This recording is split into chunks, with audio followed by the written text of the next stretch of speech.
Hi മക്കളെ, നമ്മളിന്ന് gravitation എന്നുള്ള ചാപ്റ്ററാണ് ഇനി നോക്കാൻ പോകുന്നത്. ഗ്രാവിറ്റേഷൻ നിങ്ങൾക്കറിയാം, പാർട്ട് 1 ടെക്സ്റ്റ് ബുക്കിലെ അവസാനത്തെ ചാപ്റ്ററാണ്. ഗ്രാവിറ്റേഷൻ എന്നുള്ള ചാപ്റ്റർ ഡെറിവേഷനൊക്കെ കൂടുതൽ ഇമ്പോർട്ടൻസ് ഉള്ള ധാരാളം ഡെറിവേഷൻസ് അടങ്ങിയ ചാപ്റ്ററാണ്. നമുക്ക് പബ്ലിക് എക്സാമിന് 6-7 മാർക്കിനൊക്കെ ഉള്ള ക്വസ്റ്റ്യൻസ്, അതിലധികം ഡെറിവേഷനുകൾ തന്നെ എക്സാമിന് ചോദിക്കാറ് പതിവുണ്ട്. ഓക്കെ, സോ ഡെറിവേഷനൊന്നും കണ്ട് പേടിക്കേണ്ടതില്ല, ഒന്ന് കൂടെ നിന്നാൽ മതി. എല്ലാ ഡെറിവേഷനുകളും മിനിമം സ്റ്റെപ്പുകളിൽ നമുക്ക് സിമ്പിളായി പഠിച്ചെടുക്കാം. അപ്പോൾ തുടങ്ങിയാലോ. സോ ഗ്രാവിറ്റേഷൻ എന്നുള്ള ചാപ്റ്ററിലെ ഓരോ ടോപ്പിക്കുകളായി നമുക്ക് നോക്കാം. ടോപ്പിക് തുടങ്ങുന്നതിന് മുമ്പ് നിങ്ങൾക്ക് CM അക്കാദമിയുടെ ഈ റിവിഷൻ ക്ലാസ്സിൻ്റെ ക്വിക്ക് റിവിഷൻ ക്ലാസ്സിൻ്റെ നോട്ട് ഡൗൺലോഡ് ചെയ്യാൻ നിങ്ങൾ CM അക്കാദമിയുടെ ആപ്പ് ഡൗൺലോഡ് ചെയ്യുക. ഫ്രീ മെറ്റീരിയൽ എന്നുള്ള ഓപ്ഷനിൽ നിന്ന് നോട്ട്സ് ഡൗൺലോഡ് ചെയ്യാൻ സാധിക്കും. അതേപോലെ ആപ്പ് സ്റ്റോറിൽ നിന്നാണെങ്കിൽ നിങ്ങൾ മൈ ഇൻസ്റ്റിറ്റ്യൂട്ട് എന്നുള്ള ആപ്പാണ് ഡൗൺലോഡ് ചെയ്യേണ്ടത്. ഓക്കെ, സോ ഗ്രാവിറ്റേഷൻ എന്നുള്ള ഈ 7ാമത്തെ ചാപ്റ്ററിൽ നമ്മൾ ആദ്യം പഠിക്കേണ്ടത് Newton's law of gravitation, universal law of gravitation.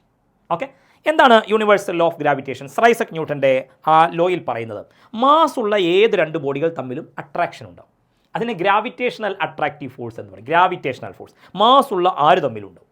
ആ attractive force it is directly proportional to the product of masses and inversely proportional to square of the distance between the. Directly proportional to product of mass, inversely proportional to square of the distance. നോക്കാം, every body in this universe attracted by every other body. ആ ഫോഴ്സിൻ്റെ പേരാണ് gravitational force. ആ gravitational force എന്തിനെയെല്ലാം depend ചെയ്യുന്നു നോക്കണം. So gravitational force is directly proportional to the product of masses and inversely proportional to square of the distance. Okay, F is proportional to m1 into m2 divided by r square. Formula G m1 m2 by r square. G universal gravitational constant.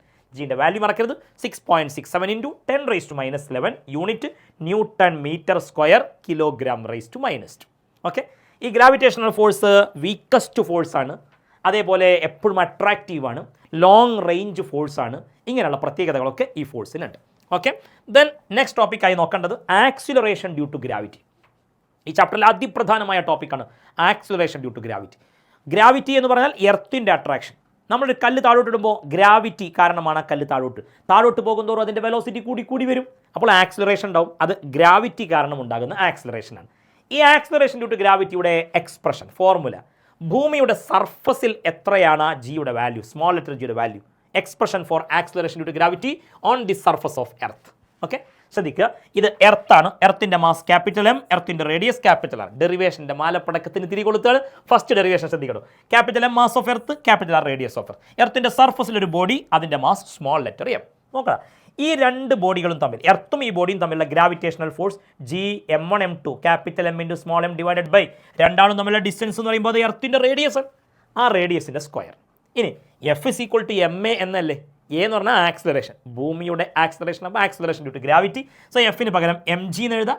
അപ്പോൾ ഇവിടെ ഈ small letter M അപ്പുറം ഇപ്പുറം cut ചെയ്ത് പോയാൽ G is equal to gm by r square. Derivation തീർന്നു. So expression for acceleration due to gravity on the surface of earth 3 വരി gm by r square. മറക്കരുത്. ഓക്കെ, ഇനി നിങ്ങൾ കുറച്ച് കഴിഞ്ഞ് നമ്മൾ പഠിക്കുന്ന പ്രധാനപ്പെട്ട ചില ഡെറിവേഷനുകളുണ്ട്. ആ ഡെറിവേഷനുകൾക്ക് വേണ്ടി നിങ്ങൾ സർഫസിലുള്ള ജിയുടെ ഫോർമുല ഡെൻസിറ്റിയുടെ ടേമിലും കൂടി ഒന്ന് പഠിച്ചു വെച്ചാൽ വളരെ നന്നായി. അപ്പോൾ ഈ സ്റ്റെപ്പ് ഒന്നും പഠിക്കണ്ട. നോക്കണം, മാസിനെ നമുക്ക് ഡെൻസിറ്റി ഇൻറ്റു വോള്യം എന്ന് എഴുതാലോ.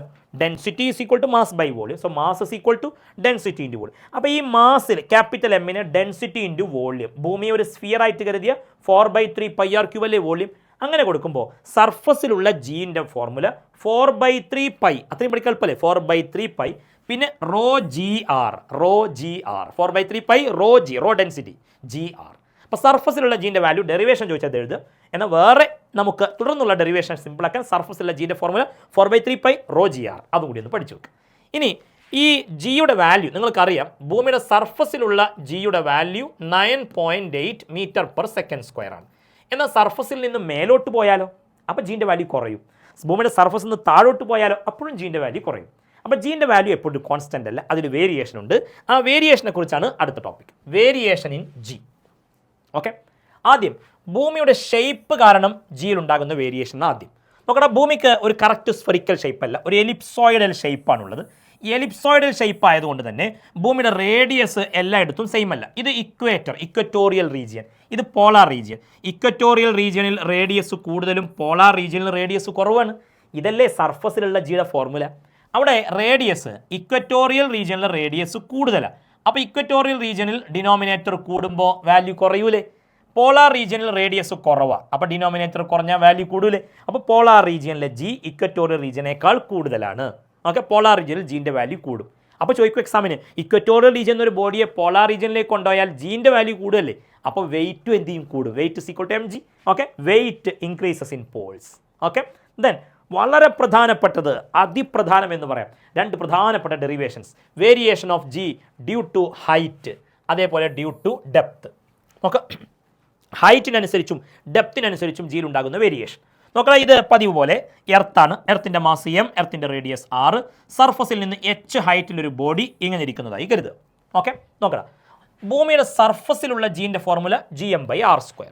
അപ്പോൾ ഒരു ഹൈറ്റിലേക്ക് എടുത്താലോ, ഹൈറ്റിലേക്ക് എടുക്കുമ്പോൾ ഭൂമിയുടെ സർഫസ് ആകുമ്പോൾ gm/r² എന്ന് എഴുതുന്നു. എന്നാൽ h ഹൈറ്റിലാകുമ്പോൾ ഡിസ്റ്റൻസ് r+h അല്ലേ. ഓക്കെ, സർഫസിലാകുമ്പോൾ നമ്മൾ r എന്ന് എഴുതി, h ഹൈറ്റിലാകുമ്പോൾ r² എന്നുള്ളത് എന്താക്കി, r+h². നിങ്ങൾ താഴോട്ട് നോക്കണം, ഈ r+h നമുക്ക് r × 1+h/r എന്ന് എഴുതിക്കൂടെ. r × 1 r, r × h/r, r വെട്ടിപ്പോയ h. So r+h എന്താ എഴുതാം, r × 1+h/r എന്ന് എഴുതാം. അപ്പോൾ ഈ ഡിനോമിനേറ്ററിൽ r+h² ഞാൻ r² × 1+h/r² എന്നാക്കി. ഓക്കെ, r+h ഇങ്ങനെ എഴുതാം. അപ്പോൾ r+h² r² × 1+h/r². നോക്കണം, gm/r² എന്ന് പറഞ്ഞാൽ അത് ഇത് g ഡാഷ് ആണ്. gm/r² എന്ന് പറഞ്ഞാൽ g അല്ലേ, കണ്ട. അപ്പോൾ ഈ gm/r² പകരം g എഴുതിയാൽ g dash is equal to g/1+h/r². Okay, ഇതാണ് h ഹൈറ്റിലുള്ള ജീൻ്റെ ഫോർമുല. ഓക്കെ, എന്നാൽ ഇവിടെ ഒരു കാര്യം കൂടി ശ്രദ്ധിക്കേണ്ടത്, നമ്മളിപ്പോൾ ഭൂമിയുടെ സർഫസിൽ നിന്ന് വലിയ ഹൈറ്റിലേക്കൊക്കെ പോകുകയാണെങ്കിലാണ് ഈ ഫോർമുല നമ്മൾ ഉപയോഗിക്കുക. എന്നാൽ ചെറിയ ഹൈറ്റാണ് വിചാരിക്കുക. ചെറിയ ഹൈറ്റ് എന്ന് പറഞ്ഞാൽ ഭൂമിയുടെ റേഡിയസുമായി കമ്പയർ ചെയ്യുമ്പോൾ ചെറിയ ഹൈറ്റ് ആണ്. ഭൂമിയുടെ റേഡിയസ് 6400 കിലോമീറ്റർ. അപ്പോൾ ഒരു 50 കിലോമീറ്റർ, 100 കിലോമീറ്റർ, 200 കിലോമീറ്റർ, അങ്ങനെ ചെറിയ ചെറിയ ഹൈറ്റ് ഒക്കെ ആകുമ്പോൾ ഇക്വേഷൻ ഒരു മാറ്റം വരുത്തും. ഓക്കെ, അതൊന്ന് അപ്രോക്സിമേറ്റ് ചെയ്ത് നമ്മൾ എഴുതും. അങ്ങനെ ഈ ഡിനോമിനേറ്ററിനെ ന്യൂമറേറ്ററിലേക്ക് കൊണ്ടുപോയാൽ പവർ 2 എന്നുള്ളത് -2 ആവില്ലേ. ശ്രദ്ധിക്കുക, ഇനി ഹൈറ്റ് ഭൂമിയുടെ റേഡിയസിനേക്കാൾ വളരെ ചെറുതാണെങ്കിൽ 1+h/r (−2) ഈ -2 കൊണ്ട് ഇതിനെ രണ്ടാമത്തെ ടേമിനെ മൾട്ടിപ്ലൈ ചെയ്യുക, 1 - 2h/r എന്നാവും. അത് ബൈനോമിയൽ തിയറത്തിൽ നിന്ന് നമ്മൾ ഉണ്ടാക്കിയെടുക്കുന്ന ഒരു അപ്രോക്സിമേഷൻ ആണ്. അതെന്തോ ആവട്ടെ, ചെറിയ ഹൈറ്റ് ആണെങ്കിൽ 1 - h/r (−2) എന്നുള്ളത് 1 - 2h/r എന്നാവും. അപ്പോൾ ശ്രദ്ധിക്കണം, ചെറിയ ഹൈറ്റ് ആണെങ്കിൽ ഈ ഫോർമുല ഉപയോഗിക്കുക, വലിയ ഹൈറ്റ് ആണെങ്കിൽ ഇത് ഉപയോഗിക്കുക. മേലോട്ട് പോകുന്തോറും ജീൻ്റെ വാല്യൂ കുറഞ്ഞു വരും. സോ സിമ്പിൾ ഡെറിവേഷൻ 4-5 വരിയിൽ നമ്മൾ ഡെറിവേഷൻ അവസാനിപ്പിച്ചു. ഓക്കെ, ദെൻ നെക്സ്റ്റ് ടോപ്പിക്ക് നോക്കും, variation of G due to depth. ഡെപ്തിനനുസരിച്ച് ജീൻ്റെ വാല്യൂ വേരിയേഷൻ നോക്കണം. ഇത് വീണ്ടും പതിവ് പോലെ mass of earth, radius of earth. ഭൂമിയുടെ സർഫസിൽ നിന്ന് d ഡെപ്തിലൊരു ബോഡി ഇരിക്കുന്നതായി കരുതുക. d ഡെപ്ത് നോക്കണം, ഇത്രയും ഭാഗം ഭൂമിയുടെ റേഡിയസ് ആണ്. ഇത് d ഡെപ്ത് ആണെങ്കിൽ ബാക്കി ഭാഗം r-d അല്ലേ. ഓക്കെ, അപ്പോൾ അതൊന്ന് പ്രത്യേകം നോട്ട് ചെയ്യാം. നോക്കിക്കോളൂ, ഇനി ഭൂമിയുടെ സർഫസിലുള്ള ജീന് ഞാൻ വേറൊരു ഫോർമുല പറഞ്ഞില്ലേ, 4/3π ρgr. 4/3π ρgr. ഇനി അറ്റേ ഡെപ്ത് ആകുമ്പോൾ g ഡാഷ് എന്ന് എഴുതി, d ഡെപ്തിലേക്ക് പോകുമ്പോൾ 4/3π ρg, അതിന് മാറ്റല്ല. റേഡിയസ് ഭൂമിയുടെ സർഫസിലാകുമ്പോൾ റേഡിയസ് r എന്ന് എഴുതിയാൽ d ഡെപ്തിലാകുമ്പോൾ റേഡിയസ് എന്നുള്ളിടത്ത് എന്ത് കൊടുക്കുക, r-d. ഒന്നിങ്ങോട്ട് പോവാം, r-d നമുക്ക് r പുറത്തേക്ക് എടുത്താൽ 1 - d/r എന്ന് എഴുതിക്കൂടെ. അങ്ങനെ r × 1 r, r × d/r d.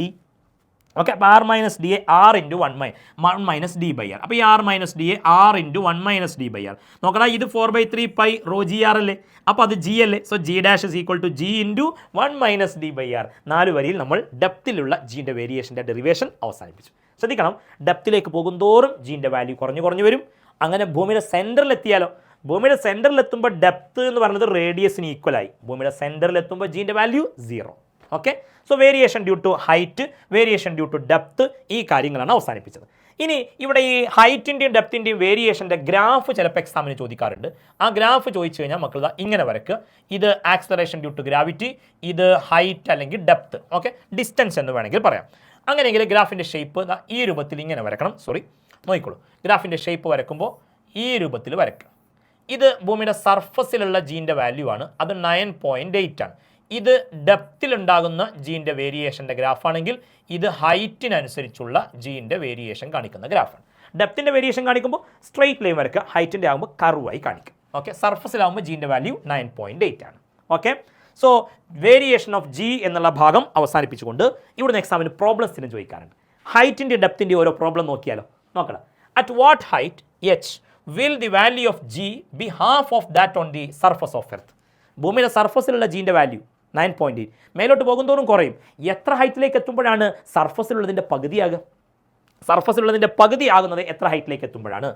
പകുതിയൊക്കെ ആവണമെങ്കിൽ അവിടെ ഒരുപാട് ഹൈറ്റിലേക്ക് എത്തണ്ടേ. വലിയ ഹൈറ്റ് ആകുമ്പോൾ എന്താ ഫോർമുല പറഞ്ഞത്? G dash is equal to G divided by 1 + h/r². Okay, ഇവിടെ ജി ഡാഷ് എന്ന് പറയുന്നത് സർഫസിലുള്ള ആക്സിലറേഷൻ ടു ഗ്രാവിറ്റി അല്ലേ ജി. അപ്പോൾ എച്ച് ഹൈറ്റിലേക്ക് എത്തുമ്പോൾ അത് സർഫസിലുള്ളതിൻ്റെ പകുതിയാകുമെന്ന് പറഞ്ഞു. അപ്പോൾ ജി ഡാഷിന് g/2 എന്ന് എഴുതി, ഇതിങ്ങനെ തന്നെ എഴുതി.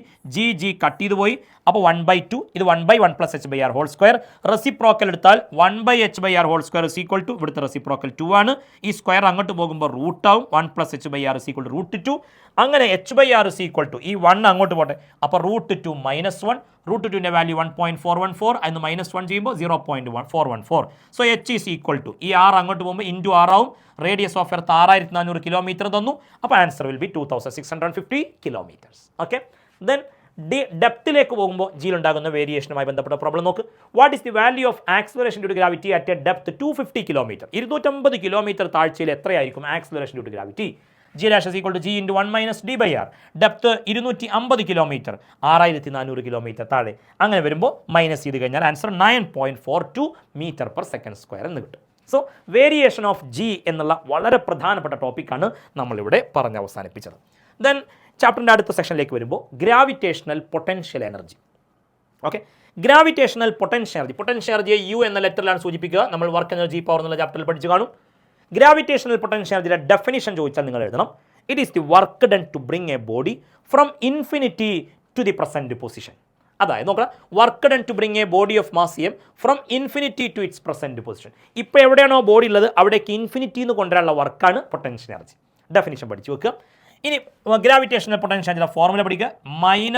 -G∩M × small m divided by r. -GMM/r.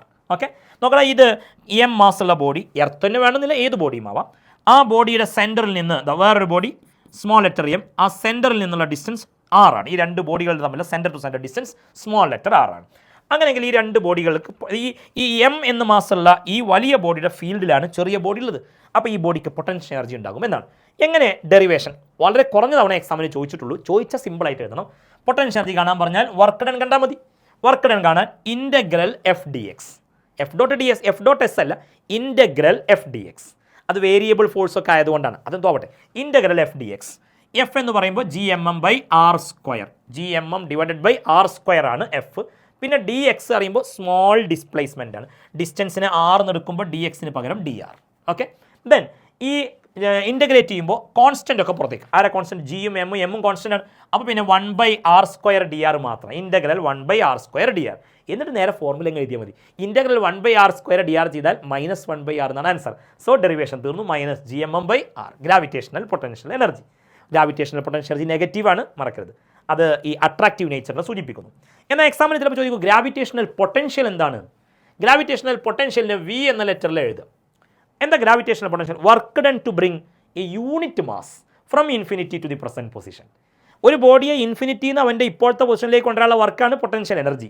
എന്നാൽ 1 കിലോഗ്രാം മാസിനെ, യൂണിറ്റ് മാസിനെ കൊണ്ടുവരാനുള്ള വർക്കാണ് പൊട്ടൻഷ്യൽ. ഓക്കെ, അപ്പോൾ അവിടെ ഗ്രാവിറ്റേഷണൽ പൊട്ടൻഷ്യൽ എനർജിയുടെ ഫോർമുലയിൽ -GM സ്മോൾ ലെറ്റർ എം ഉണ്ടായിരുന്നില്ലേ, ആ സ്മോൾ ലെറ്റർ എമ്മിന് 1 കിലോഗ്രാം 1 കൊടുത്താൽ അവിടെ എന്തായി? G∩M divide by r. ഇതാണ് ഗ്രാവിറ്റേഷണൽ പൊട്ടൻഷ്യലിൻ്റെ ഫോർമുല. ശ്രദ്ധിക്കുക, ഗ്രാവിറ്റേഷണൽ പൊട്ടൻഷ്യലും ഗ്രാവിറ്റേഷണൽ പൊട്ടൻഷ്യൽ എനർജിയൊക്കെ നെഗറ്റീവാണ്. അപ്പോൾ ആ ഗ്രാവിറ്റേഷണൽ പൊട്ടൻഷ്യലിൻ്റെയും ഗ്രാവിറ്റേഷണൽ പൊട്ടൻഷ്യൽ എനർജിയുടെയും മാക്സിമം വാല്യൂ ചോദിച്ചാൽ ദൂരം കൂടുന്തോറും ഈ ഗ്രാവിറ്റേഷണൽ പൊട്ടൻഷ്യലിൻ്റെ വാല്യൂ കൂടി വന്ന് ഒരുപാട് ദൂരെ ഇൻഫിനിറ്റി എത്തുമ്പോൾ വാല്യൂ 0 ആകും. ആ 0 ആണ് maximum value. Maximum value of gravitational potential energy and gravitational potential is equal to 0. അത് എവിടെ എത്തുമ്പോഴാണ് പറയുക? എത്ര ഡിസ്റ്റൻസ് അകലെയാണ്? ഇൻഫിനിറ്റ് ഡിസ്റ്റൻസ് അകലെ. ഓക്കെ, ഇനി ഈ ചാപ്റ്ററിലെ വളരെ പ്രധാനപ്പെട്ട മറ്റ് 2 ഡെറിവേഷനുകളിലേക്കാണ് കിടക്കുന്നത്. അതിലാദ്യം എസ്കേപ്പ് വെലോസിറ്റി. ധാരാളം തവണ എക്സാമിന് ഡിറൈവ് ചെയ്യാൻ ചോദിച്ച ക്വസ്റ്റ്യൻ. അതായത് നമുക്കറിയാം, നമ്മളൊരു കല്ല് മേലോട്ടെറിഞ്ഞാൽ കുറച്ച് കഴിയുമ്പോൾ താഴോട്ട് തന്നെ വരും. ഒന്നുകൂടി സ്പീഡ് കൂട്ടി എറിഞ്ഞാൽ കുറച്ചുകൂടി ഹൈറ്റിലേക്ക് പോയാലും പിന്നെയും താഴോട്ട് വരും. എന്നാൽ ഒരു പെർട്ടിക്കുലർ സ്പീഡിൽ എറിഞ്ഞാൽ എർത്തിൻ്റെ ഫീൽഡിൽ നിന്ന് അത് പുറത്തേക്ക് എസ്കേപ്പ് ആയി പോകും. ഓക്കെ, ആ രീതിയിലൊരു ബോഡിയെ എർത്തിൻ്റെ ഫീൽഡിൽ നിന്നും എസ്കേപ്പ് ആവാൻ എത്ര വെലോസിറ്റിയിലാണോ മിനിമം എറിയേണ്ടത്, ആ വെലോസിറ്റിയുടെ പേരാണ് escape velocity. Minimum velocity with which a body can be projected from the surface of earth so that it can escape from the gravitational field of earth. Okay, എർത്തിൻ്റെ ഫീൽഡിൽ നിന്ന് രക്ഷപ്പെട്ടു പോകാൻ ഒരു ബോഡിയെ എറിയേണ്ട മിനിമം വെലോസിറ്റിയുടെ പേരാണ് എസ്കേപ്പ് വെലോസിറ്റി. ആ escape വെലോസിറ്റിയുടെ formula തെറ്റാതെ പഠിച്ചു വെക്കുക, √2g M/r അല്ലെങ്കിൽ √2g R. ഓക്കെ, എങ്ങനെയാണ് ഡിറൈവ് ചെയ്യുക നോക്കടാ. ഇത് എർത്താണ്, എർത്തിൻ്റെ മാസ് എം, റേഡിയസ് ആർ. എർത്തിൻ്റെ സർഫസിൽ നിന്ന് എം മാസുള്ള ബോഡിയെ നമ്മൾ എസ്കേപ്പ് വെലോസിറ്റിയിൽ എറിയാൻ, അപ്പോൾ അത് ഇൻഫിനിറ്റി എത്തും. ഓക്കെ, എർത്തിൻ്റെ ആ ഫീൽഡിൽ നിന്ന് രക്ഷപ്പെട്ടു പോയാൽ ദൂരേക്ക് എത്തുമ്പോൾ ഇൻഫിനിറ്റി എത്തും. ഇൻഫിനിറ്റിയിൽ എത്തുമ്പോൾ ടോട്ടൽ എനർജി 0 ആണ്. ടോട്ടൽ എനർജി പറയുമ്പോൾ കൈനറ്റിക് എനർജി ഉണ്ട്, പൊട്ടൻഷ്യൽ എനർജി ഉണ്ട്. എന്താ കൈനറ്റിക് എനർജിയുടെ ഫോർമുല? ½ ഇതാണ് എസ്കേപ്പ് വെലോസിറ്റി. പൊട്ടൻഷ്യൽ എനർജി ഓർക്കണില്ലേ, -gmm/r. ആർ ക്യാപിറ്റൽ ആർ കൊടുക്കണം, ഡിസ്റ്റൻസ് ക്യാപിറ്റൽ ആർ ആയതുകൊണ്ട് സർഫസിൽ നിന്നാണ് ബോഡിയെ പ്രൊജക്ട് ചെയ്യുന്നത്. അപ്പോൾ ഇത് കൈനറ്റിക് എനർജി, ഇത് പൊട്ടൻഷ്യൽ എനർജി, രണ്ടും കൂടി ആഡ് ചെയ്യുമ്പോൾ total energy, potential energy negative ആണ്, ടോട്ടൽ എനർജി 0. ഇൻഫിനിറ്റി എത്തുമ്പോൾ ടോട്ടൽ എനർജി 0. അപ്പോൾ ഈ നെഗറ്റീവ് ടേം അങ്ങോട്ട് പോയാൽ പോസിറ്റീവ് ആവും. അവിടെ സ്മോൾ ലെറ്റർ എം കട്ട് ചെയ്ത് പോയാൽ ഈ 2 ഡിനോമിനേറ്ററിൽ അങ്ങോട്ട് പോയാൽ ന്യൂമറേറ്ററിലാവും. അപ്പോൾ VE² = 2gm/r. V = √2gm/r. Okay, so സിമ്പിളായി ഡിറൈവ് ചെയ്തെടുക്കാൻ സാധിക്കും. ഇനി ഇതിൻ്റെ ഈ എസ്കേപ്പ് വെലോസിറ്റിയുമായി ബന്ധപ്പെട്ട് ധാരാളം 1 മാർക്കിൻ്റെ ചോദ്യങ്ങളും ഒക്കെ എക്സാമിന് വരാറുണ്ട്. അതിൽ ചില കാര്യങ്ങൾ ശ്രദ്ധിക്കുക. ഈ എർത്തിൽ നിന്നുള്ള എസ്കേപ്പ് വെലോസിറ്റി 11.2 km/s. ഭൂമിയിലെ escape velocity 11.2 km/s. Escape velocity ആ ബോഡിയുടെ മാസിനെ ഡിപ്പെൻഡ് ചെയ്യണില്ല. ഏത് ബോഡിയെ എസ്കേപ്പ് അടിക്കാനും 11.2 km/s. അത് ആനയാണെങ്കിലും ശരി, അണ്ണാനാണെങ്കിലും ശരി, ഈ പെണ്ണാണെങ്കിലും ശരി, ഞാനാണെങ്കിലും നിങ്ങളാണെങ്കിലും എല്ലാവർക്കും എസ്കേപ്പ് ചെയ്യിപ്പിക്കാൻ എത്ര വെലോസിറ്റിയാണ് മിനിമം? 11.2 km/s. പിന്നെ എക്സാമിന് എപ്പോഴും ചോദിക്കുന്നത്, മൂണിൽ അറ്റ്മോസ്ഫിയറില്ല, ചന്ദ്രനിൽ അന്തരീക്ഷമില്ല, അതിൻ്റെ റീസൺ എന്താണ്? അറ്റ്മോസ്ഫിയർ പറഞ്ഞാൽ മിക്സ്ചർ ഓഫ് ഗ്യാസസ് അല്ലടാ. ആ ഈ mixture of gases, gas molecules എപ്പോഴും മൂവ് ചെയ്തുകൊണ്ടിരിക്കുകയാണ്. ആ മൂവ് ചെയ്തുകൊണ്ടിരിക്കുമ്പോൾ അവർക്ക് RMS വെലോസിറ്റി എന്നൊക്കെ നിങ്ങൾ കേട്ടിട്ടുണ്ടാവും. ആ ഗ്യാസ് മോളിക്യൂൾസ് മൂവ് ചെയ്യുമ്പോൾ ഉണ്ടാകുന്ന വെലോസിറ്റി ചന്ദ്രനിലെ എസ്കേപ്പ് വെലോസിറ്റിയേക്കാൾ കൂടുതലാണ്. ചന്ദ്രനിലെ എസ്കേപ്പ് വെലോസിറ്റി എന്ന് പറയുന്നത് 2.38 km/s ആണ്. ഗ്യാസ് മോളിക്യൂളുകൾക്ക് അതിനേക്കാൾ വലിയ വെലോസിറ്റി ഉണ്ട്. അപ്പോൾ ആ മോളിക്യൂളുകൾ മൂണിൻ്റെ എന്താ പറയുക ഫീൽഡിൽ നിന്ന് രക്ഷപ്പെട്ടു പോയി. അപ്പോൾ അവിടെ ഗ്യാസ് മോളിക്യൂൾസിൻ്റെ ആബ്സെൻസ് അതില്ല. അപ്പോൾ absence of atmosphere in moon, അതിൻ്റെ റീസൺ ചോദിച്ചാൽ ഈ കാര്യങ്ങൾ എഴുതണം.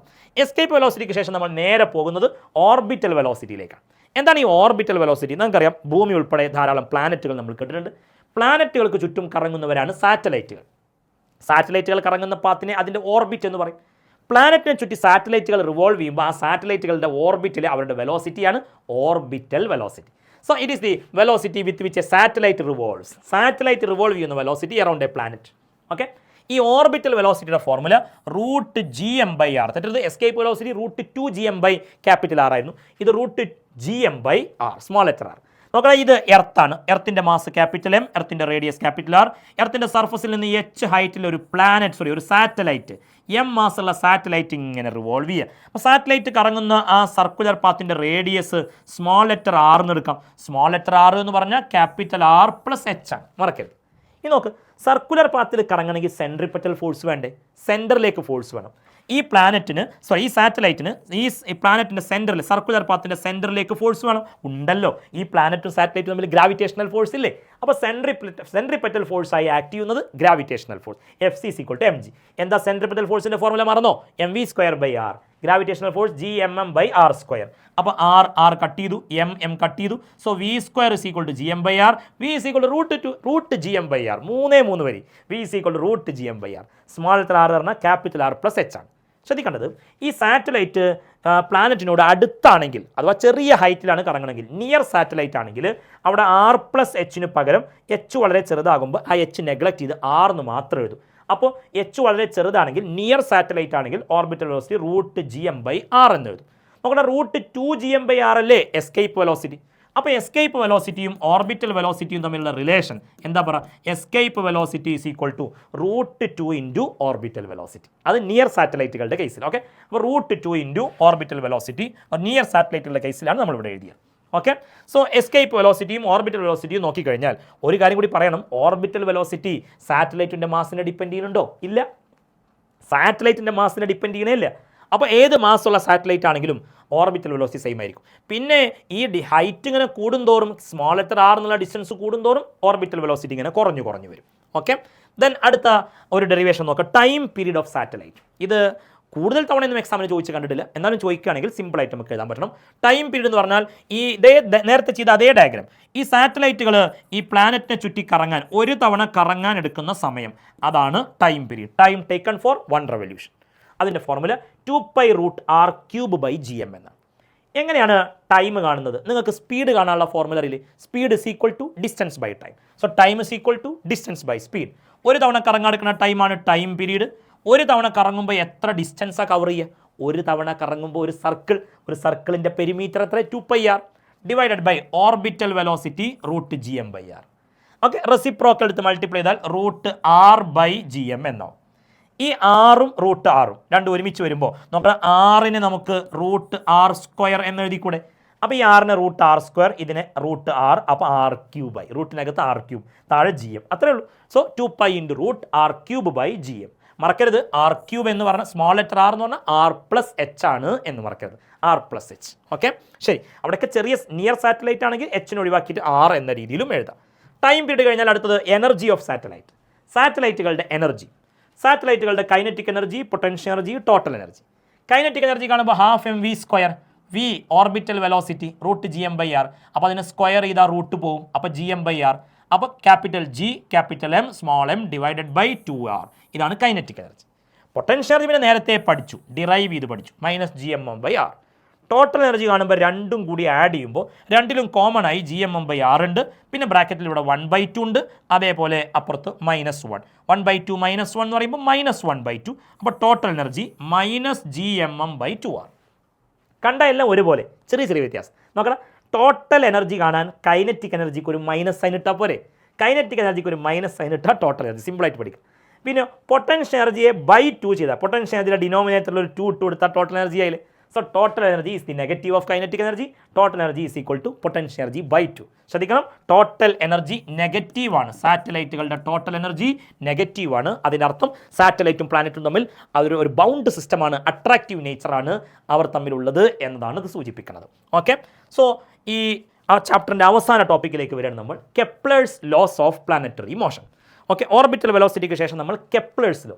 ജോഹനസ് കെപ്ലർ എന്ന സയൻറ്റിസ്റ്റ്, അദ്ദേഹം പ്ലാനറ്റുകളുടെ മോഷനെ സംബന്ധിച്ച് ഉണ്ടാക്കിയെടുത്ത 3 നിയമങ്ങളുണ്ട്.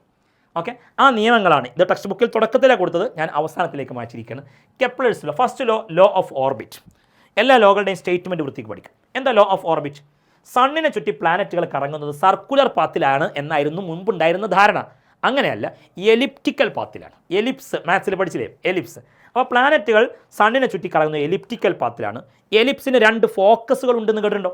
ഇത് എലിപ്സിൻ്റെ മേജർ ആക്സിസ് ആണ്, ഇത് മൈനർ ആക്സിസ് ആണ്. മേജർ ആക്സിസിൽ അപ്പുറപ്പുറം 2 സെൻറ്ററിന് അപ്പുറപ്പുറം 2 ഫോക്കസുകളുണ്ട്. അപ്പോൾ സണ്ണിരിക്കുന്നത് ഒരു ഫോക്കസിലാണ്. ആ രീതിയിലാണ് പ്ലാനറ്റുകൾ സണ്ണിനെ ചുറ്റി കറങ്ങുന്നത്. Every planet revolves around the sun in an elliptical orbit with sun at one of the foci. Sun ഒരു ഫോക്കസിലായി വരുന്ന രീതിയിലാണ് പ്ലാനറ്റുകൾ എലിപ്റ്റിക്കൽ പാത്തിൽ കറങ്ങുന്നു. രണ്ടാമത്തത് law of area. Second law of area എന്താണ് നോക്കണം? ഇത് ഫോക്കസിലിരിക്കുന്ന സണ്ണാണ്. ഒരു സമയത്ത് പ്ലാനറ്റ് എയിലാണ്. Δt ടൈം കഴിഞ്ഞപ്പോൾ പ്ലാനറ്റ് ബിയിലെത്തി. അപ്പോൾ ഞാൻ സണ്ണിനെയും പ്ലാനറ്റിനെയും ചേർത്ത് ലൈൻ വരച്ചു. ഓക്കെ, ഈ Δt ടൈം കഴിയുമ്പോൾ ഇവിടെ എത്തി. ഞാൻ ആ Δt ടൈം കഴിയുമ്പോൾ ഈ പ്ലാനറ്റ് സഞ്ചരിച്ച പാത്തും ഈ 2 ലൈനുകളും യോജിപ്പിച്ചുകൊണ്ട് ഒരു ഏരിയ എങ്ങനെ ഷെയ്ഡ് ചെയ്തു. ഓക്കെ, അല്പം കഴിഞ്ഞ് പ്ലാനറ്റ് സിയിലെത്തി. സിയിൽ നിന്ന് Δt ടൈം കഴിഞ്ഞപ്പോൾ ഡിയിലെത്തി. ഇവിടെ ടൈം Δt ആണ്, ഇവിടെ സിയിൽ നിന്ന് ഡിക്ക് എത്താനുള്ള ടൈം Δt ആണ്. ഇവിടെയും ഞാൻ സണ്ണിനെയും പ്ലാനറ്റിനെയും ചേർത്ത് ലൈൻ വരച്ചു. എന്നിട്ട് ആ പ്ലാനറ്റ് മൂവ് ചെയ്ത പാത്തും കൂടി യോജിപ്പിച്ച് ഒരു ഏരിയ ഷെയ്ഡ് ചെയ്തു. ശ്രദ്ധിക്കണം, എന്ന് ബിക്ക് എത്തടുത്ത ടൈം Δt, സിന്ന് ഡിക്ക് എത്തടുത്ത ടൈമും Δt. ടൈം സെയിം ആണെങ്കിൽ ഈ ഏരിയയും ഈക്വൽ ആയിരിക്കും. ടൈം സെയിം ആവണം, അപ്പോൾ ഏരിയകൾ ഈക്വൽ ആയിരിക്കും. ഓക്കെ, അപ്പോൾ അതാണ് രണ്ടാമത്തെ ലോ പറയുന്നത്. ശ്രദ്ധിക്കണം, line joining sun and planet, line joining sun and planet sweeps out equal areas, covers equal areas in equal time interval. ശ്രദ്ധിക്കണം, സണ്ണിനെയും പ്ലാനറ്റിനെയും ചേർത്ത് വരയ്ക്കുന്ന ലൈൻ ഈക്വൽ ഏരിയ കവർ ചെയ്യും ഈക്വൽ ടൈം ഇൻ്റർവലിൽ. ഏരിയ ABS എന്ന ഏരിയയും CDS എന്ന ഏരിയയും ഈക്വൽ ആയിരിക്കും. എന്നാൽ സെക്കൻഡ് ലോ നമുക്ക് സിമ്പിളായിട്ട് എങ്ങനെ പറയാൻ പറയും? വേറെ സ്റ്റേറ്റ്മെൻറ്റ് ഉണ്ട്, aerial velocity of a planet is constant എന്ന് പറഞ്ഞാലും മതി. അതായത് ഈ പ്ലാനറ്റ് 1 സെക്കൻഡ് കൊണ്ട് കവർ ചെയ്യുന്ന ഏരിയ, ഈ Δt എന്ന് പറഞ്ഞ ടൈം 1 സെക്കൻഡാണ്. ആ 1 സെക്കൻഡ് കൊണ്ട് കവർ ചെയ്യുന്ന ഏരിയയാണ് ഏരിയൽ വെലോസിറ്റിയാണ്. ഓക്കെ, അപ്പോൾ ടൈം സെയിം ആവണമെന്നല്ലേ ഉള്ളൂ. അത് 1 സെക്കൻഡോ 1 മിനിറ്റോ എത്രയാവാം.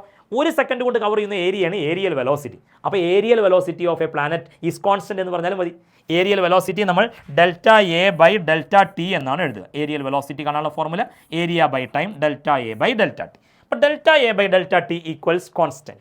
അങ്ങനെയും സെക്കൻഡ് ലോ പറയാം. അപ്പോൾ എക്സാമിന് സെക്കൻഡ് ലോൻ്റെ പ്രൂഫ് ചോദിക്കും. സെക്കൻഡ് ലോൻ്റെ പ്രൂഫ് ചോദിച്ചാൽ ഏരിയൽ വെലോസിറ്റി കോൺസ്റ്റൻ്റ് ആണ് എന്ന് പ്രൂവ് ചെയ്താൽ മതി. Delta A by delta T constant ആണ്. ഞാനൊരു എലിപ്സ് വരച്ചു, സണ്ണിൻ്റെ പൊസിഷൻ മാർക്ക് ചെയ്തു, പ്ലാനറ്റ് ദാ ഇവിടെയാണ് ആദ്യം, അല്പസമയം കഴിഞ്ഞ് ഇവിടെത്തി, പ്ലാനറ്റിനുണ്ടായ ഡിസ്പ്ലേസ്മെൻറ്റ് ഞാൻ എക്സ്. ഇതൊക്കെ ഈ രണ്ട് പൊസിഷൻ എ ബി എന്നൊക്കെ വേണമെങ്കിൽ മാർക്ക് ചെയ്യാം. വളരെ അടുത്തടുത്തായിട്ട് എടുത്താൽ ആ ഡിസ്പ്ലേസ്മെൻറ്റ് ആ പാത്ത് നമുക്കൊരു സ്ട്രെയിറ്റ് ലൈൻ പോലെ കരുതാം.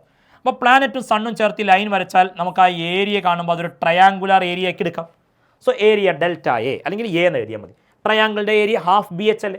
ഹാഫ് ബി എന്ന് പറയുമ്പോൾ ബേസ് 6, എച്ച് എന്ന് പറയുമ്പോൾ X, half R into X. ശ്രദ്ധിക്കണം, എക്സ് എന്ന് പറയുന്നത് ഡിസ്പ്ലേസ്മെൻ്റ് ആണ്. ആ ഡിസ്പ്ലേസ്മെൻറ്റിനെ ഞാൻ വെലോസിറ്റി ഇൻറ്റു ടൈം എന്ന് എഴുതിക്കൂടെ. Displacement is equal to velocity into time. അപ്പോൾ ആ എക്സിന് പകരം ഞാൻ എന്തെഴുതി, വെലോസിറ്റി ഇൻറ്റു ടൈം. ഇനി ആ ഡെൽറ്റ ടി ഇങ്ങോട്ട് എടുത്താൽ delta A by delta T എന്നായി. അപ്പോൾ ഇവിടെ ഞാൻ ബാക്കിയുള്ളത് R into V divided by ഡിനോമിനേറ്ററിൽ 2L ആർ വി ബൈ 2. ഇനി നിങ്ങൾ റൊട്ടേഷണൽ മോഷനിൽ ആംഗുലാർ മൊമെൻറ്റം കാണാനുള്ള ഫോർമുല, angular momentum L is equal to R M V എന്ന് പഠിക്കുന്നുണ്ട്. ഇവിടെ ഉണ്ടല്ലോ ആർ ഇൻറ്റു വി. അപ്പോൾ ആർ ഇൻറ്റു വി അവിടെ നിർത്തി എം ഇങ്ങോട്ട് കൊടുത്താൽ R into V is equal to angular momentum by mass എന്നായി. അപ്പോൾ ആർ ഇൻറ്റു വി എന്നുള്ളതിന് പകരം ആംഗുലാർ മൊമെൻറ്റം ബൈ മാസ് എന്ന് എഴുതിയ ഈ 2 കൂടി കൊടുത്താൽ L by 2M. Angular momentum constant ആണ്. എക്സ്റ്റേണൽ ടോർക്ക് ഇല്ലെങ്കിൽ പ്ലാനറ്റുകളുടെ കേസിൽ ആംഗുലർ മൊമെൻറ്റം കോൺസ്റ്റൻ്റ് ആണെന്ന് സിസ്റ്റം ഓഫ് പാർട്ടിക്കിൾസ് എന്ന ചാപ്റ്റർ പഠിച്ചില്ലേ. 2 കോൺസ്റ്റൻ്റ് ആണ്, മാസും കോൺസ്റ്റൻ്റ് ആണ്. അപ്പോൾ delta A by delta T constant ആയി. ഒന്ന് ശ്രദ്ധിക്കുക, ഒരു 4 വരിയിൽ നമുക്ക് അവസാനിപ്പിക്കാം. പക്ഷേ ഈ ആംഗുലർ മൊമെൻറ്റത്തിൻ്റെ ഫോർമുലയും കൂടി ഒന്ന് അറിയണം എന്ന് മാത്രം. അങ്ങനെ കെപ്ലറുടെ സെക്കൻഡ് ലോ സ്റ്റേറ്റ്മെൻറ്റ് പഠിക്കുക, പ്രൂഫും ഒന്ന് പഠിച്ചു വെക്കുക. ദെൻ കെപ്ലറുടെ തേർഡ് ലോ കൂടി പറയുന്നതോടുകൂടി ചാപ്റ്റർ അവസാനിക്കാം. കെപ്ലറുടെ third law, law of period എന്ന് പറയും. സിമ്പിളായിട്ട് ഇങ്ങനെ പഠിക്കാം, T square is proportional to A cube. അങ്ങനെ പഠിച്ചാൽ മതി. T square is proportional to A cube. T എന്ന് പറഞ്ഞാൽ ടൈം പീരീഡ്, പ്ലാനറ്റുകൾ സണ്ണിനെ ചുറ്റി കറങ്ങുന്ന ആ ടൈം പീരീഡ്, അതിൻ്റെ സ്ക്വയർ. എ എന്ന് പറഞ്ഞാൽ എന്താ അറിയോ, സെമി മേജർ ആക്സിസ്. അതായത് എലിപ്സിൻ്റെ ഈ ലൈനിൽ നമ്മൾ പറയുന്ന ഡിസ്റ്റൻസ് ആണ് മേജർ ആക്സിസ്, ഇതോ മൈനർ ആക്സിസ്. ഓക്കെ, ഏറ്റവും വലിയ ദൂരം 2 പോയിന്റുകൾ തമ്മിൽ, അതാണ് മേജർ ആക്സിസ്. ഈ മേജർ ആക്സിസിൻ്റെ പകുതി ദൂരത്തെയാണ് നമ്മൾ എ എന്ന് എഴുതുന്നത് സെമി മേജർ ആക്സിസ്. അപ്പോൾ സെമി മേജർ ആക്സിസിൻ്റെ ക്യൂബ്, ഇതോ ടൈം പീരീഡിൻ്റെ സ്ക്വയർ. ഇത് രണ്ടും ഡയറക്റ്റ് പ്രൊപ്പോർഷൻ. ഈ സ്റ്റേറ്റ്മെൻറ്റ് ആക്കുന്നത് എങ്ങനെ, square of time period of revolution of planet directly proportional to cube of semi major axis. T square is proportional to A cube. അപ്പോൾ എക്സാമിന് എപ്പോഴും പ്രോബ്ലം ചോദിക്കാറുണ്ട്. അതായത് 2 പ്ലാനറ്റുകൾ, ആ 2 പ്ലാനറ്റുകളുടെ ടൈം പീരീഡ്, ഒരാളുടെ T1 മറ്റൊരാളുടെ T2, ആ 2 പ്ലാനറ്റുകളുടെ ടൈം പീരീഡുകൾ ഇപ്പോൾ T1 സ്ക്വയർ ആകുമ്പോൾ A1 ക്യൂബ് എന്ന് എഴുതാം, T2 സ്ക്വയർ ആകുമ്പോൾ A2 ക്യൂബ് എന്ന് എഴുതാം. അപ്പോൾ T1 by T2 whole square is equal to A1 by A2 whole cube എന്ന് എഴുതാം. ഇത് വെച്ച് എക്സാമിന് പ്രോബ്ലം ചോദിക്കാറുണ്ട്, ശ്രദ്ധിക്കുക. അത് വെച്ചൊരു പ്രോബ്ലം കൂടി നോക്കി നമുക്ക് ഈ ചാപ്റ്റർ വൈൻഡപ്പ് ചെയ്യാം. നോക്കണം, എ സാറ്റേൺ ഇയർ, സാറ്റേൺ എന്ന് കേട്ടില്ലേ, സാറ്റേൺ എന്ന പ്ലാനറ്റ്. ആ സാറ്റേൺ ഇയർ എന്ന് പറയുന്നത്, ഒരു ഇയർ എന്ന് പറഞ്ഞാൽ ഒരു തവണ സണ്ണിനെ ചുറ്റി കറങ്ങാടുക്കുന്ന സമയമാണ്. സാറ്റേണിൻ്റെ ഒരു ഇയർ എന്ന് പറയുന്നത് 29.5 ടൈംസ് എർത്ത് ഇയർ. ഭൂമിയിലെ ഒരു വർഷത്തിൻ്റെ 29.5 ഇരട്ടിയാണ് സാറ്റേണിൻ്റെ ഒരു ഇയർ എന്ന് പറയുന്നത്. ഓക്കെ, അപ്പോൾ 2 പ്ലാനറ്റുകൾ സാറ്റേണും എർത്തും. Then how far is the Saturn from the sun, സണ്ണിൽ നിന്ന് സാറ്റേൺ എത്ര അകലെയാണ്?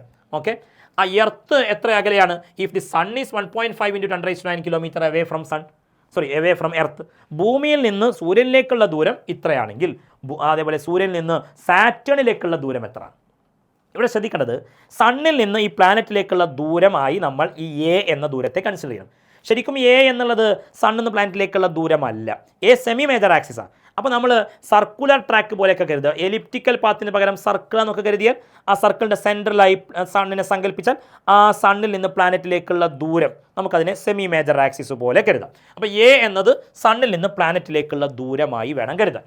അങ്ങനെ വരുമ്പോൾ T1 ബൈ T2 എന്ന് പറയുമ്പോൾ T Saturn by T Earth whole square is equal to A Saturn by A Earth whole cube എന്ന് എഴുതി. ശ്രദ്ധിക്കണം, ഈ എർത്തിലെ ടൈം പീരീഡാണ് ഒരു ഇയർ എന്ന് പറയുന്നത്. ഒരു തവണ കറങ്ങാടുക്കുന്ന ടൈമല്ലേ ഒരു കൊല്ലം. അതെ, അപ്പോൾ എർത്തിലെ ടൈം പീരീഡ് എന്നാൽ എർത്തിലെ ഒരു ഇയർ. സാറ്റേണിൻ്റെ ടൈം പീരീഡ് എന്നാൽ സാറ്റേണിലെ ഒരു ഇയർ. സാറ്റേൺ ഇയർ എന്ന് പറഞ്ഞാൽ എർത്തിലെ ഇയറിൻ്റെ 29.5 ടൈംസ് ആണ്. അപ്പോൾ സാറ്റേൺ ടൈം പീരീഡിനെ 29.5 ടൈം പീരീഡ് ഓഫ് എർത്ത് എന്ന് എഴുതി. അപ്പോൾ ടി കട്ട് ചെയ്ത് പോയി. അപ്പോൾ 29.5ൻ്റെ സ്ക്വയറായി. ഇവിടെ AS ബൈ AE, അത് സാറ്റേണിൻ്റെ സെമി മേജർ ആക്സിസ് എന്ന സാറ്റേണിലേക്ക് സണ്ണ് എന്നുള്ള ദൂരം. എർത്തും സണ്ണും തമ്മിലുള്ള ദൂരം 1.5 × 10⁹ ഹോൾ ക്യൂബ് എന്ന് എഴുതി. ഇപ്പുറത്ത് 29.5ൻ്റെ സ്ക്വയറാണ്, അതിവിടെ സ്ക്വയർ കണ്ടിട്ട് എഴുതി. ഇനി A S cube divided by 1.5 × 10⁻⁹ whole cube is equal to 870.25. അങ്ങനെ എ എസ് ക്യൂബ് കണ്ടു. അതിൽ നിന്ന് എ എസ് ക്യൂബ് റൂട്ട് കാണുക. ക്യൂബ് റൂട്ട് കാണുമ്പോൾ നമുക്ക് എ എസ് കിട്ടും. അത് സാറ്റേണിൻ്റെ സെമി മേജർ ആക്സിസ് ആണ്. അതാണ് അപ്രോക്സിമേറ്റ്ലി സണ്ണിൽ നിന്ന് സാറ്റേണിലേക്കുള്ള ദൂരം. ഓക്കെ, സോ ഒന്ന് വീഡിയോ പോസ് ചെയ്തുകൊണ്ട് പ്രോബ്ലം ഒന്നുകൂടി മനസ്സിരുത്തി ചെയ്യാൻ വേണ്ടി ശ്രമിക്കുക. സോ ഗ്രാവിറ്റേഷൻ എന്ന് പറയുന്ന ചാപ്റ്റർ, ഡെറിവേഷനുകൾക്ക് ഇമ്പോർട്ടൻസ് കൂടിയ ധാരാളം ഡെറിവേഷൻസ് അടങ്ങിയ ഗ്രാവിറ്റേഷൻ എന്നുള്ള ഈ ചാപ്റ്റർ നമ്മൾ ഈ കുറഞ്ഞ സമയം കൊണ്ട് ക്വിക്കായി റിവൈസ് ചെയ്ത് അവസാനിപ്പിച്ചിരിക്കുകയാണ്. എല്ലാ ടോപ്പിക്കുകളും വൃത്തിയായി കണ്ട് എഴുതി പഠിക്കുക.